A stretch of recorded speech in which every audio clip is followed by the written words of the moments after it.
喺《天龍八部》裏面飾演喬峰嘅梁家仁咧真係一位好出色嘅動作片演員。咁啊係啊，同佢合作嘅時候咧，我都發覺佢打起上嚟咧，一舉手一投足都好硬朗，咁而且身手真係好敏捷、好靈活嘅。咁啊可能各位觀眾對佢唔係好熟悉嗯不如咁啊，由佢自己介紹下自己就啱啦。好，我係梁家仁，認唔認得啊？唔係幾似咩？咁又係嘅，我拍嘅電影唔係古裝就民初，時裝真係第一次啊！不過如果你睇耐啲，你就會記得係佢啦。我睇咗佢嘅動作片啦，每朝我都去做運動，而且啲運動量仲好大添。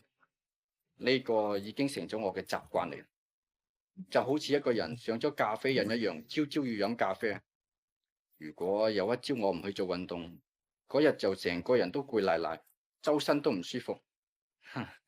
或者你哋唔信啊？以為做運動先至會攰，唔做又點會攰呢？呢樣嘢我都好難解釋。總之係我嘅習慣，習慣呢係冇得解釋嘅。興趣亦都係一樣。我自細就中意打籃球，因為我睇到啲人喺籃球場身手敏捷、靈活、百步穿楊嘅妙技，真係令我嘆為觀止。於是我就閉門苦練。唔算得好好，不過你有翻上下啩。聽講無線年年都有籃球比賽，到時藝員隊記得預埋我份啊！除咗打籃球之外，游水同跑步我都好中意。你哋梗係會話噶，中意咁多嘢，你有冇時間去做啊？我就話唔係，除非你唔中意，中意親梗有辦法嘅。你好似有啲人中意跳舞啊、打麻雀啊，一日24小時，佢哋都意猶未盡嘅。因為我中意做運動，所以我身體都幾結實。再加上我拍嘅係動作片，同我合作過嘅導演同武術指導都算唔少啦。我就睇下佢哋嘅詠春好，我就偷佢詠春；螳螂好，我就學螳螂。所以我而家嘅身手都算係幾好。中意做運動嘅人又點可以唔睇武俠小說啊？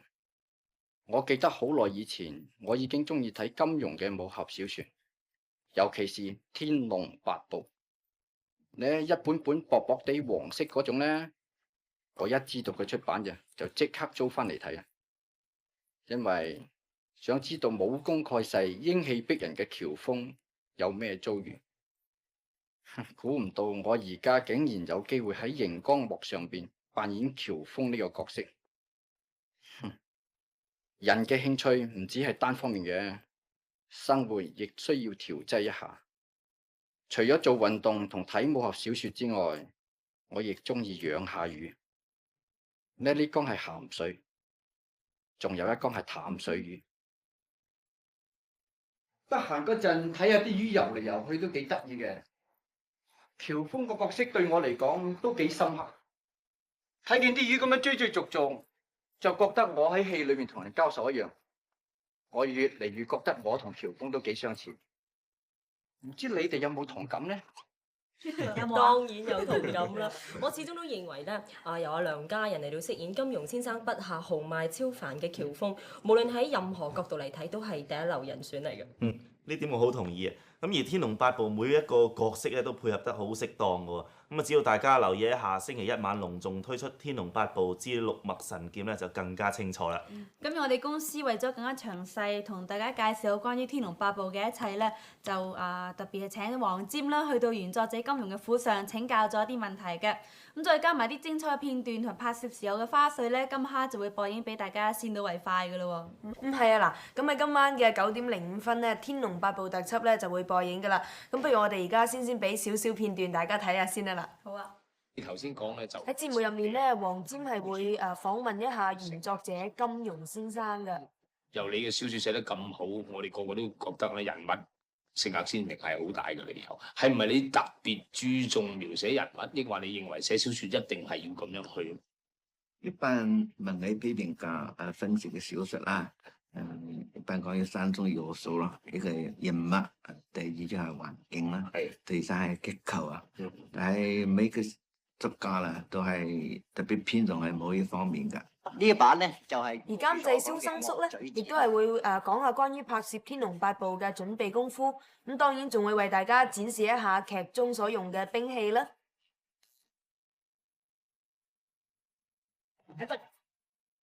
咁另外，因為本劇有好多武打嘅場面，所以亦都係會同大家傾下有關於武術設計嘅嘢嘅。更加要係編導嘅心思同埋武術指導嘅設計。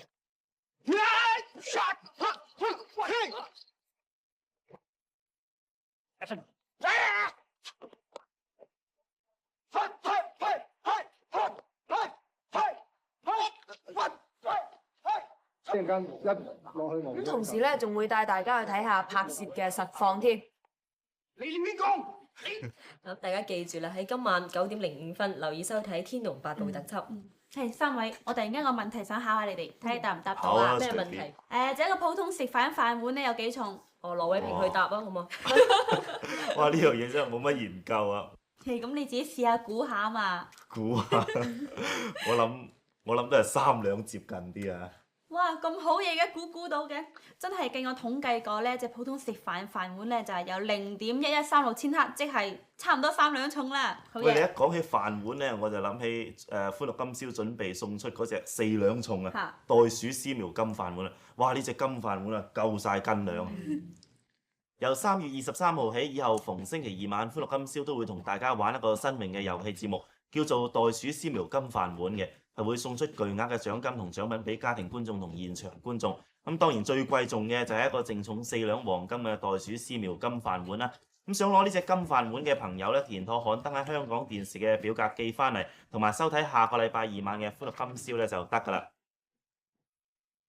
講開金飯碗咧，我又諗起一樣嘢。咩啊？今次我諗起食飯啊！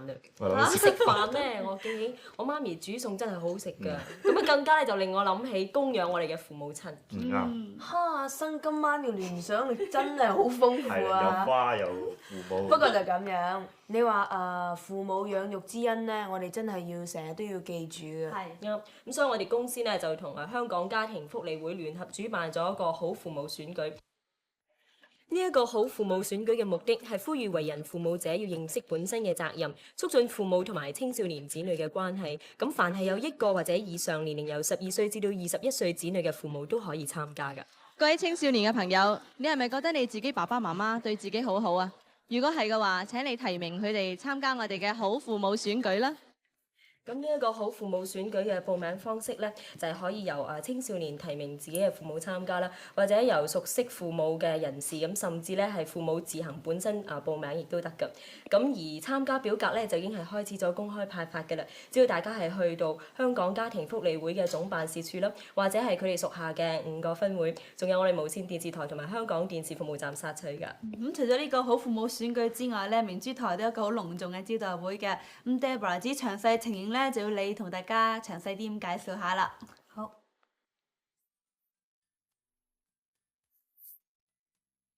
17號星期3嘅下晝，明珠台舉行呢一個盛大嘅招待會，將明珠台由4月開始嘅節目介紹俾廣告客戶知道。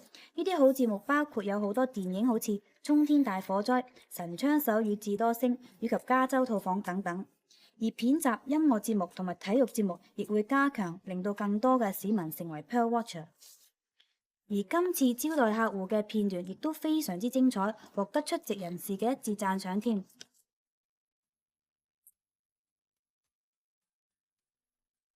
咁啊，明珠台喺4月份呢就有好多新節目啦，例如4月5號我為大家主持嘅大公司電影三文治，同埋4月6號呢就會請到本港著名嘅甲組足球教練黃興貴先生為大家主持一個體育全餐添。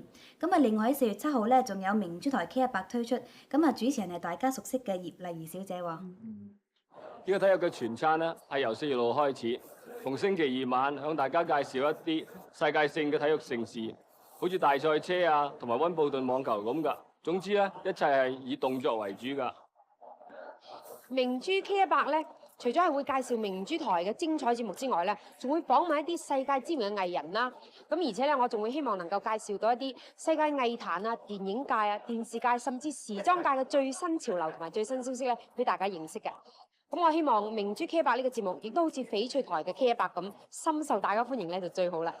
冇錯啦，明珠台嘅 K100咧一定會深受觀眾嘅歡迎嘅。咁啊，同時阿 Deborah 咧喺下個星期六晚咧就會更加詳細咁同大家介紹有關呢個明珠台嘅資料嘅。咁另外一件事想同大家講講嘅就係喺下禮拜5晚歡樂今宵嘅似模似樣啦，就會舉辦模仿葉麗儀大賽啦。咁假如想參加朋友咧，就可以喺下個禮拜2嘅下晝5點至到7點鐘係上到嚟我哋公司嗰度面試咁就得㗎啦。喂，我哋今日時間又夠啦，下個星期同樣時間再見，拜拜。